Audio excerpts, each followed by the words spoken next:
সুপ্রিয় দর্শক, আসসালামু আলাইকুম। হার্ট টক বাংলা চ্যানেল থেকে সবাইকে স্বাগত জানাচ্ছি। আমাদের মাথায় কত প্রশ্ন আসে, মাথায় তো অনবরত প্রশ্ন আসতে পারে, আসতে পারেও, নতুন নতুন প্রশ্নও গজায়। তো এগুলির উত্তর খোঁজার আমরা চেষ্টা করি, ব্যর্থ হই বেশিরভাগ ক্ষেত্রে, আসলে উত্তর থাকে না। বিষয়টা হচ্ছে সেটা হলো যে গত বছরের 2024-এর সেই পুরনো বিষয়, জুলাই অভ্যুত্থান নাকি বিপ্লব, একটা কিছু সরকারের পরিবর্তন ঘটে গেল, নতুন সরকার ক্ষমতা নিল 5ই আগস্ট থেকে 8ই আগস্টে। 5ই আগস্টে পূর্ববর্তী সরকারের প্রধানমন্ত্রী চলে গেলেন, আমাদেরকে ফেলে ভারতে চলে গেলেন। আর 8ই আগস্ট ফ্রান্সের অলিম্পিকের অনুষ্ঠান থেকে এসে ডক্টর ইউনূস দায়িত্ব নিলেন। তো এরপর থেকে অনেক আলোচনা হচ্ছে, এই করতে হবে, সেই করতে হবে, নতুন বাংলাদেশ গড়তে হবে। হ্যাঁ, দেশ বিদেশে বাঙালি যারা আছে, বাংলাদেশি যারা আছে, প্রবাসী আর যারা আছে, দেশের ভিতরে যারা আছে, শুধু আলোচনা হচ্ছে যে নতুন বাংলাদেশ। কোনো লক্ষণ, অবশ্য নতুনের কোনো লক্ষণ পরে প্রকাশিত হয় নাই। পরে যা যা প্রকাশিত হয়েছে, দুর্নীতি, হ্যাঁ, ওই একজন একটু বিরুদ্ধ কথা বললে তার বিরুদ্ধে মব সন্ত্রাস তৈরি করা, একটা যা কিছু ঘটতেছে সেগুলি আগেও ঘটতো, সেগুলি নতুন নতুন নামকরণ করা হচ্ছে। এই হচ্ছে আমাদের নতুন বাংলাদেশের কোনো লক্ষণই সেখানে আমরা দেখতে পাই নাই। তো এখন বিষয়টা হচ্ছে কি, যে গয়রহ পদ্ধতিতে চলতে চলতে আমরা আসলে কোথায় যাচ্ছি? আমরা যে সংস্কার বলে কথা বলতেছি, কিছু জাতীয় ঐক্যমত্য কমিশন করা হয়েছে, তারা কিছু প্রস্তাব করছে, সংসদ কিভাবে হবে, উচ্চ কক্ষ, নিম্ন কক্ষ, এরকম। কিন্তু এগুলির মধ্যে কি আসলে সমাধানটা আছে?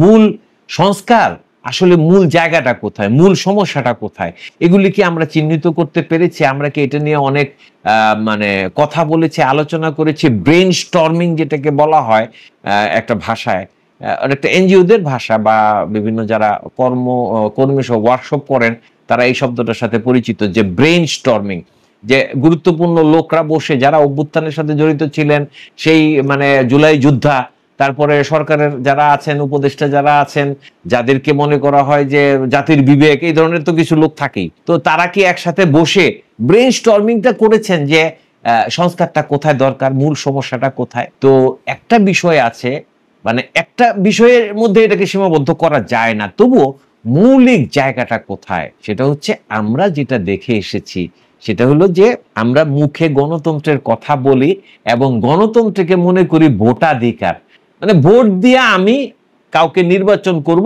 এটাই গণতন্ত্র। আসলে গণতন্ত্র বিষয়টা এরকম না। গণতন্ত্র হচ্ছে সর্বক্ষেত্রে মত প্রকাশের স্বাধীনতা, এবং সেই মতকে যদি যারা ক্ষমতার কেন্দ্রে থাকেন, যারা বাস্তবায়ন করেন রাষ্ট্রের বিভিন্ন বিষয়, তারা যদি ভিন্ন মতকে উদার মনে গ্রহণ করতে পারেন, সেটাই হচ্ছে প্রকৃত গণতন্ত্রের চর্চা। কিন্তু আমরা কি সেটার ভিতরে যেতে পারতেছি? দলের ভিতরে কেউ যদি ভিন্ন মতের কথা বলে, তাহলে তাকে দল থেকে এক ধরনের কোণঠাসা করে ফেলা হয়, বহিষ্কার না করলেও পদ স্থগিত করা হয়, কখনো কখনো একটু ব্যাকড্রপে ফেলে দেওয়া হয়, তাকে লাইমলাইটে নিয়ে আসা হয় না। এই চর্চা তো আমরা আওয়ামী লীগের সময়ও দেখেছি, বিএনপির মধ্যেও আছে, এটাও দেখেছি। দলের ভিতরেই গণতন্ত্র চর্চা নাই। এখন রাষ্ট্র পরিচালনার ক্ষেত্রে যখন ক্ষমতাটা এককভাবে একজন ব্যক্তির উপরে থাকে, সাপোজ সেটা প্রধানমন্ত্রী হইতে পারেন, সেটা রাষ্ট্রপতি তো হওয়া সম্ভব নাই। সিস্টেম অনুযায়ী রাষ্ট্রপতি আসলে একটা পুতুলের মতো, একটা প্রতীকের মতো। তো সেক্ষেত্রে এই ক্ষেত্রে প্রধানমন্ত্রী যে সমস্ত সিদ্ধান্ত নেন একক কেন্দ্রীভূত ক্ষমতার মাধ্যমে, উনি যা বলবেন তাই হবে, এটাই তো আমরা বিভিন্ন সময় দেখে এসেছি। শেখ মুজিবুর রহমানের সময়, জিয়াউর রহমানের সময়, এরশাদের সময়, আসলে যারা ক্ষমতার একেবারে সর্বোচ্চ মহলে, যারা সরকারের প্রধান, তারাই তো সমস্ত সিদ্ধান্তগুলি নিয়ে থাকেন। এবং যে সমস্যাগুলি তৈরি হয়, সেই সমস্যাগুলি তৈরি হয় ক্ষমতার এই এককেন্দ্রিক মানসিকতার কারণে।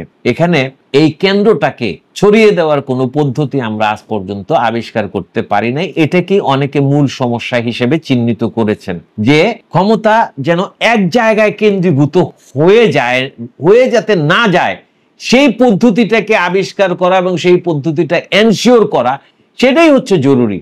এবং এটা কিন্তু কোনো অন্তর্বর্তী সরকার বা তত্ত্বাবধায়ক সরকারের পক্ষে এটা করা সম্ভব না। এটা নির্বাচিত সরকারকেই করতে হবে। কিন্তু এই ধরনের কোনো প্রস্তাব আসলে কি এসেছে? আসলে কি আমরা সেই পথে এগুচ্ছি যে আমরা ক্ষমতার বিকেন্দ্রীকরণ করব, সেখানে ভিন্ন মতকে গুরুত্ব দেওয়া হবে, নিজেদের দলের ভিতরে, নিজেদের ক্ষমতার ভিতরে কোনো একজন মন্ত্রী, উনি কোনো একজন মন্ত্রী বা কোনো একজন সচিব বা কোনো একজন সেনাপ্রধান, কোনো একজন বিচারপতি একটা বিষয়ে ভিন্ন কোনো মত দিতেই পারেন, এবং সেটাকে যদি ডিফেন্ড করতে সরকার না পারে, ক্ষমতার সর্বোচ্চ পদে থাকা একজন ব্যক্তি যদি ওটার বিরুদ্ধে কোনো মত প্রতিষ্ঠিত করতে না পারে, তাহলে সেই মতটাকে উনি মেনে নেবেন। এই ধরনের মন মানসিকতার জায়গায় বা এই সমস্ত এই জাতীয় চর্চার মধ্যে কি আমরা কখনো যেতে পারবো? যদি আমরা যেতে পারি এবং প্রত্যেকটা সিদ্ধান্ত বাস্তবায়নের ক্ষেত্রে প্রত্যেকের জন্য, সর্বোচ্চ মহল থেকে নিচের যতগুলি মহল আছে যারা সিদ্ধান্ত কার্যকর করেন, তাদের মধ্যে যদি জবাবদিহিতা আনার কোনো একটা বিষয় আমরা এখানে ইনপুট দিতে পারি, এটার ভিতরে ঢুকাতে পারি, এই পুরো সিস্টেমের রাষ্ট্রযন্ত্রের মধ্যে যদি এই পদ্ধতিটা করা যায়, তাহলে সেটা হয়তোবা সমাধান আনতে পারে। তবে এখানে মানসিকতার পরিবর্তন, আমরা যে মানসিকতাকে লালন করি, আমরা যে ক্ষমতার চর্চা করে অভ্যস্ত, সেই মানসিকতার বাইরে গিয়ে এই গণতন্ত্র চর্চা, সত্যিকারের গণতন্ত্র চর্চা, তাহলে আমরা যদি সেটাকে গণতন্ত্র চর্চাকে চালু করতে পারি, তাহলে হয়তোবা অনেক যে আমরা যে স্বৈরাচারী কর্মকাণ্ডগুলি দেখি, সেই জায়গা থেকে জাতি মুক্ত হতে পারে। আসলে সবসময় তো একটা স্বাভাবিক বিষয় হচ্ছে, এক মাথার চাইতে 10 মাথা অবশ্যই বেশি বুদ্ধি ধরে। সুতরাং ভিন্ন ভিন্ন মতকে গ্রহণ করার মানসিকতা থাকা এবং সিস্টেমের মধ্যে সেটাকে এনশিওর করা যে আমরা গণতান্ত্রিক পদ্ধতিতে সিদ্ধান্তগুলি নেব, তাহলেই হয়তোবা দেশের এগিয়ে যাওয়া সম্ভব হতে পারে। আমরা যেই গ্যারাকলের মধ্যে গত 40-50 বছর যাবৎ এই জাতি পড়ে আছে, সেখান থেকে আমরা মুক্ত হতে পারি। গণতন্ত্র চর্চাকে শুধুমাত্র ভোট অনুষ্ঠানের মধ্যে সীমাবদ্ধ না রেখে সমস্ত সমাজের সমস্ত পর্যায়ে, দলের ভিতর, ক্ষমতার রাষ্ট্রযন্ত্রের ভিতর এই চর্চাটা, গণতন্ত্র, প্রকৃত গণতন্ত্রের চর্চাটা চালু রাখতে পারলে বাংলাদেশের সাধারণ মানুষ হয়তো হাঁপ ছেড়ে বাঁচতে পারেন। আপনি কি মনে করেন দর্শক? আজ এ পর্যন্তই।